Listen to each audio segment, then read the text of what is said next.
दिव्य कृपाल सदा दयाल। आज हुजूर कृपाल सिंह जी महाराज के जन्म दिवस महा के 9वें दिन की आप सबको बहुत बहुत हार्दिक शुभकामनाएं। आज गुरुमत सिद्धांत से गुरु चर्चा में प्रार्थना और पुरुषार्थ विषय पर थोड़ी सी चर्चा करेंगे। क्या प्रार्थना करते हुए पुरुषार्थ को छोड़ देना चाहिए? यह याद रखने की बात है कि जब तक जीव मालिक की रज़ा का ज्ञाता नहीं बनता, उसको पुरुषार्थ नहीं छोड़ना चाहिए। प्रार्थना और दुआ का यह अर्थ नहीं कि तुम पुरुषार्थ तो कुछ न करो और केवल प्रार्थना ही किए जाओ। इस बात को हम एक उदाहरण से समझें। मान लो एक लड़के को स्कूल जाने में कुछ मिनट देर हो जाती है। वह बैठ जाए और प्रार्थना करने लगे, हे परमेश्वर मुझे देर न हो जाए। ऐसे लड़के की अकल पर हंसी आएगी। अगर वह बैठकर प्रार्थना ही करता रहेगा तो उसे स्कूल पहुंचने में और अधिक देर हो जाएगी। उसे चाहिए कि वह मन ही मन में प्रार्थना भी करता रहे और साथ ही स्कूल की तरफ भी तेजी से कदम बढ़ाता जाए। इस विषय का तात्पर्य यही है कि पुरुषार्थ और प्रार्थना इकट्ठे चलने चाहिए। यही सफलता का मुख्य साधन है। किसी वस्तु की सच्ची इच्छा होना और उसके लिए पूरी कोशिश करना, यही सच्ची प्रार्थना है। हम जवानी तो प्रार्थना करते हैं लेकिन मन बाहर की ओर दौड़ता है। ऐसी प्रार्थना स्वीकार नहीं होती। जब इंसान किसी वस्तु को पाने के लिए हृदय से यत्न करता है तो उसके रोम रोम से उसकी प्राप्ति के लिए प्रार्थना निकलती है, चाहे वह जवान पर न भी आए।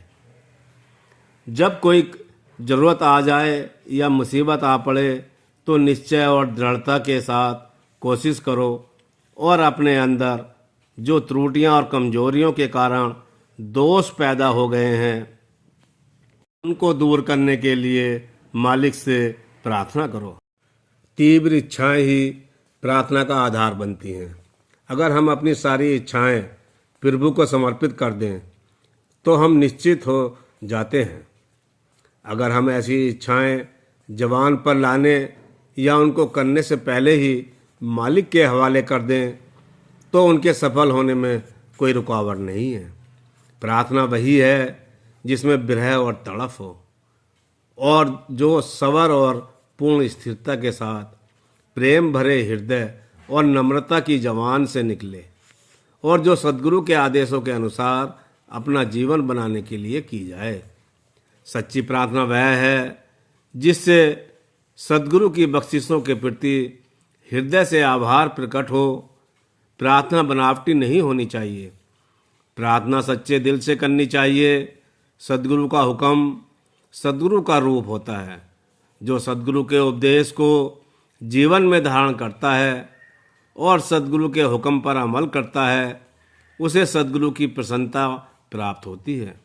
सद्गुरु कहते हैं कि अगर मुझसे प्रेम करते हो तो मेरे हुक्म पर चलो। प्रार्थना के स्वीकार होने के लिए जरूरी है कि शिष्य सद्गुरु में लीन रहे और उसके वचन शिष्य के अंतर में घर कर लें। ऐसी अवस्था में सद्गुरु स्वयं ही उसकी हर उचित इच्छा या प्रार्थना स्वीकार कर लेते हैं। अगर हम परमात्मा की याद में प्रसन्नता का अनुभव करें तो वह हमारी प्रार्थना को जरूर सुनता है। प्रार्थना करने के लिए यह जरूरी है कि पहले हम गुरु के हुक्म में अपने जीवन को चलाएं और मालिक की याद में प्रसन्नता का अनुभव करें। और दूसरे यह है कि हमारी प्रार्थना परमात्मा और सद्गुरु की मर्जी के अनुसार हो और जैसी मालिक की मौज हो उसमें हम राजी रहें।